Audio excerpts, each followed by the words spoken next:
Осы залда біріншіден біздің жалынды жастарымызды, олардың ынта жігерлерін көріп отырмын. Екіншіден, мына форумымыздың атын өзін жастар таңдап отырған болатын.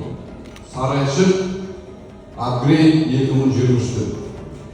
Бұл дегеніміз жастарымыздың біздің тарихымызға терең үңіліп, рухани ұлттық рухымызды көтеріп, соған көңіл бөлетінін көрсетіп отыр.